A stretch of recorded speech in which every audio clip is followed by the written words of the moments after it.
હર હર મહાદેવ, હરિઓમ, જય માતાજી। અત્યારે વાગ્યા છે સવારના 8 અને આપણે ગયા હતા કાલે બાર ગામ ગયા હતા આપણે ભાણી બેનનું જોવા અને જોવા ગયા હતા ને ગમી ગયું ને રૂપિયો નારિયેલ દઈ દીધા એટલે આપણો ધક્કો થયો વસૂલ અને ગા દોવાનું કામ તો હવે દેવાનસિંહ પપ્પાએ સંભાળ લીધું છે।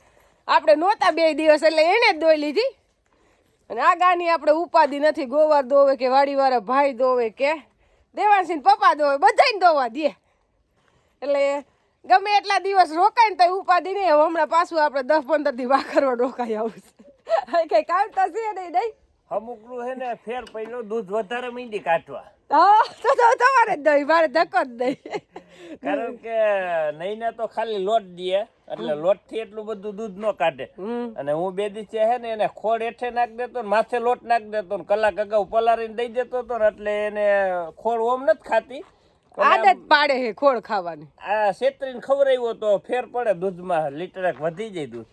હા એ વાત સાચી છે। એટલે હવે હે ને તો ગાયનું કામ તમે જ સંભાળ લ્યો, મારું ઉપાધિ નહીં। એક ગા ઈ ઓછું દૂધ છે એટલે માણ દોવાય છે, ત્યાં તો કે છે કે દૂધ વધી જાય એમ। અમે મહેશ બે સહી મહેશ દોવે એવું લાગે તો બે વારા પરથી દોય। હા એ આને તો 2 જણા બદલે તો અત્યારે તો કઈ પ્રશ્ન નથી, પછીની વાત પછી। હજી તો વ્યાણી અને કેટલા 3 મહિના થયા છે એટલે કઈ બહુ વાંધો ન આવે, પણ દેખાય જ છે એવી હોજી એટલે વાંધો આવશે નહીં। અને આજે આપણે વાડીએ કઈ કામ નહીં થાય, આજે આપણે ભાઈની તબિયત બરાબર નથી એટલે આપણે જવાનું છે જુનાગઢ દવાખાને। નીકળી ગયા જુનાગઢ જવા માટે, પણ આપણે દર વખતે ધોરાજીથી જુનાગઢ જઈ, આ વખતે આપણે જેતપુરથી જુનાગઢ જાય છીએ કારણ કે આપણે શ્રાવણ મહિનામાં જે આપણા ફઈબા આવ્યા હતા શાંતાભાઈ એ ગુજરી ગયા છે એટલે એનો ખરખરોય કરવાનો હતો દેવાનસિંહ પપ્પાને અને આપણે ત્યાં જઈ આવ્યા હોત ને। આમ તો ઉંમર લાયક હતા, જરીએ ખાટલો નો સીલો અને હાજા નૈરવા એમને બોલતા બોલતા વયા ગયા એટલે મોત સુધરે ને એટલે જીવન સારું જ જીવા કહેવાય। અને એકદમ પેલાના ગઈઢિયા તો એકદમ લીખાલસ જ હતા, એને કોઈ મારા તારી બહુ હતી નહીં અને ઉંમરે 85 વર્ષ હતી એટલે સારું જીવન જીવા અને હાજા નૈરવા વહી ગયા હાલતા ચાલતા। હજી તેને પાછું બળી આવું હતું અને અમારે મારા બાપુજીના ફઈની દીકરી એટલે આપણા નકર એમ થાય ગણાય ને હગા ભાઈ હોય તો તમારે અહીંયા 2-3 દી રોકાવું છે, પણ અમારા બાપુજીના ફઈ અને એની દીકરી આમ તો આવરો જ છે એટલે અને એના લગન એ ત્યાં જ એના મોહાળે જેમ એટલે એને ન્યા એને લાગણી વધુ એટલે આટો દેવાનું બધું ન્યા જ આવતા એમ।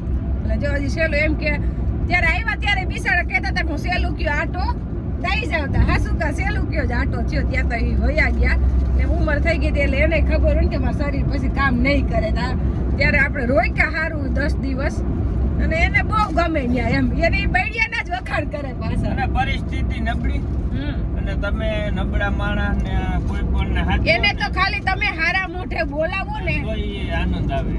હા પરિસ્થિતિ નબળી હોય એટલે એવું નહીં સમજવાનું કે આપણે ત્યાં લેવા જાય હોય, પણ એનું જીવ ક્યાંક એને એમ હોય કે અમારા માવતર સમાન છે એટલે ત્યાં જાવ તો જીવ મોકરો થાય અને દીકરીઓને માવતરે જવાનો ઠેક લગન શોખ હોય જ। અને એની પરિસ્થિતિ અત્યારે હાવ નબળી છે અને દીકરાને બિસાડાને એની ક્રિયા કરવી ની બધો વિચાર કરવો પડે એવું છે એટલે પરિસ્થિતિ નબળી છે, પણ તોય બધી ક્રિયા પૂરી જ કરવાના છે એની બા પાછળ। અને આપણે દેવાનસિંહ પપ્પાને તો એવા સબસ્ક્રાઈબર હોય જ કે તમે કોઈને જરૂર હોય તો મને કહેજો અમે દેવું એમ, એટલે હાવ નબળી પરિસ્થિતિ કે ટકનું લાવીને ટકનું ખાઈને એવી પરિસ્થિતિ છે શાંતાભાઈની, એટલે જે આપણી ઘરે આવીને રાજી થાય એમ કે મજા આવે એમ। એટલે એક સબસ્ક્રાઈબર તો 11,000 દીધા ને અત્યારે આપણે એને દેતા એવાના, આપણાથી પૂછશે એટલો ટેકો કરશું એટલે થઈ જાય એનું એમ વિધિ, બીજું શું હોય એમાં, ભગવાન કોઈનું અટકવા દેતા જ નથી એમ। અને આપણા ભાઈને પ્રશ્ન છે કે અત્યારે આપણે ગાડીમાં બેહવું મુશ્કેલ થઈ જાય, એટલો કસકસ કરે કાંઈ ખાતો નથી અને બાકી કસ આપણે એમ થાય બહારનું લઈ દે ઈ ખાય વેફર કે કાંઈ પણ ઈ નથી ખાતો, જો એને મોઢામાં ચાંદી પડી છે એમ કહે છે। એટલે ભાઈ આજ આખી રાતે કસકસ કર્યું છે, આપણે હુવા નથી દીધા, તાવ એવો ચડ્યો કે દવા પાતાય ઉતરતો નહોતો એટલે આપણે કાંઈ સીધો કોઈ રસ્તો હોય જ નહીં, આપણે સીધું જુનાગઢ જ ભાગવાનું હોય। આપણે જુનાગઢથી હોસ્પિટલેથી આવ્યા ને ત્યાં વાગી ગયા હતા 3 એટલે એવા ઠાગી ગયા હતા રાતના ભાઈએ હુવા દીધા નહોતા એટલે દેવાંશી પપ્પાએ તો ખાલી અડધી કલાક આરામ કર્યો ત્યાં નાનજી બાપાનો ફોન આવ્યો કે હાલો વાડીએ. એટલે વાડીએ આપણે કામ તો હતું, તુવેર તો કાલે નાનજી બાપાએ પાઈ દીધી, એટલે એમાં ખાતર નાખવાનું. એમાં પછી મોડું હાલે નહીં, પાછો દિવસ વયો જાય તો ખાતર ઓગરે નહીં. એટલે આરામ હાઈ જે હુહે ને તઈએ હુહે ને કે એક રાતનો તો ઉજાગરો ભેગો છે. અને ભાઈને મજા ન હોય એટલે અમારે બેયને જાગવાનું. અમને બેમાંથી એકેયને નીંદર આવે નહીં. અમારા ભાઈ હે ને ખોટનો હે ને એટલે બીમારે બહુ પડે છે. અમારે દેવરસી રૂહી મોટી થઈ ગઈ, અમને કાંઈ ખબર જ નથી કેમ મોટી થઈ ગઈ. પણ ભાઈને મોટો કરવો આકરો એમ, બીમાર હાલતા પડે, કાંઈ હદે નહીં એમ. બહારની ચોકલેટ ને આ તેન ખાઈને એના હિસાબે જ માંદો પડે. આમ કાંઈ તકલીફ નથી. તાવ ઉતરે એટલે પાછો રમતોય હોય પરબાર રોજ. જો નહીં નાખીએ એમ આપણે તો 4 વાગ્યાના આવી ગયા હતા ખાતર નાખવા, અને આપણે ખાતર તુવેરમાં નાખ્યું છે એસપી અને નાઇટ્રોજન, એટલે કે નાઇટ્રોજન, ફોસ્ફરસ અને સલ્ફર.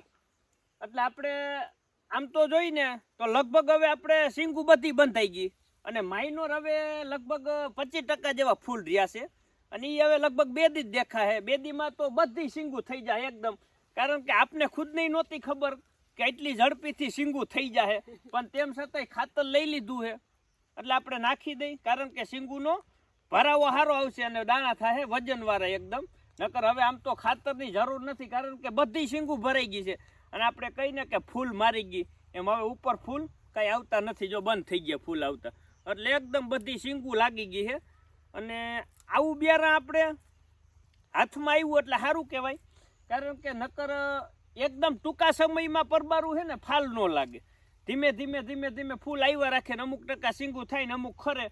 અને આમાં તો એકદમ પરબારા લુરખા જ આવી ગયા. હાવ જમ એટલા પરબારા એક એક. હા, અને નમવા જ માંડી છે. લગભગ હવે અઠવાડિયામાં નમી જાહે. અને ગઈ સાલ આપણે જે બિયારણ હતું ને એ બહુ મોડું હતું, કારણ કે આપણી વાડીએથી 2 પાણ તો અહીં પાવા પડ્યા હતા. અને વણ તો અહીંયા પાણી એકાદું પાણ વધશે, અમુકનું પાણીનો સ્ટોક રહે, કારણ કે હવે આ તુવેર છે ને વધીને આપણે 20 દી પીહે, પછી પીહે નહીં, કારણ કે એકદમ સિંગુ બંધાઈ ગઈ છે. અને અત્યારે જે ખાતર નાખ્યું નહીં તો આ દાણા ભરાવા હાટું જ નાખ્યું છે.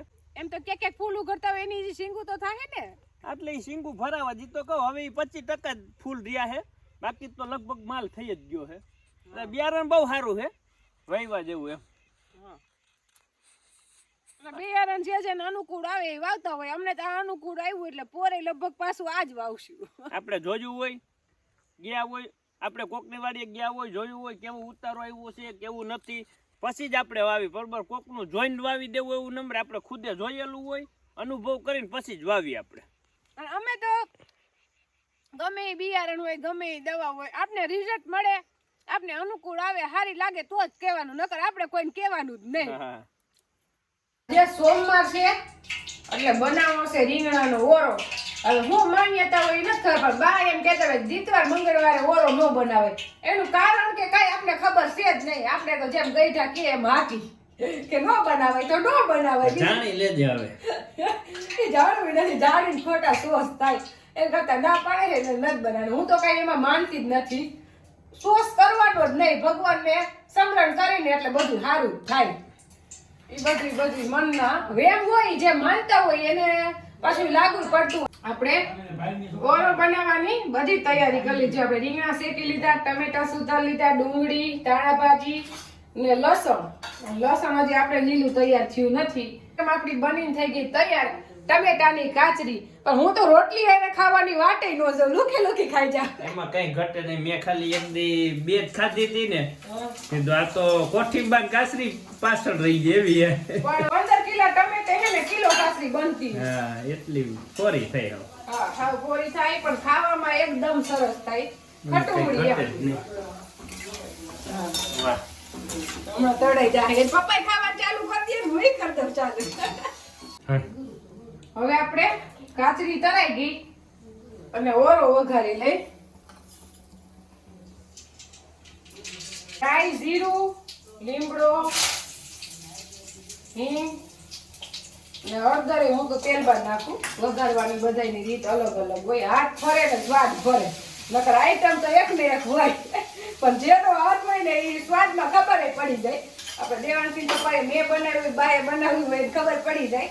લસણ, હવે ડુંગળી, અને ટમેટા ન પડી જાય ખબર તમને? ખબર પડી ગઈ ને ફેર હોય ને બધી વસ્તુ હાથે રસોઈ બધી ઈ નહીં હોય તો ગમે એની કમાઈ ફરી બધે તો સ્વાદ ભરી જાય. આપણો ઓરો બનીને થઈ ગયો તૈયાર. અને ઓરો આપણે અતિશય તીખો નથી કર્યો. ભાઈને ગળાનું ઇન્ફેક્શન છે એટલે બહુ તીખું ખાઈ ન શકે. મારે ચટણી જોઈએ ને તો આપણે ઉપરથી મિક્સ કરીને ખાઈ લેવું. એમાં કઈ ન ઘટે ઓરાની સુગંધ એટલે સુગંધ છે આમે ઓરો ને શિયાળામાં જ ખાવાની મજા આવે. હા. પછી ઉનાળામાં તો કઈ ઓરો ભાવે જ નહીં. રીંગણા ખાવ ન ભાવે. અત્યારે જ રીંગણા ખાવાના હોય.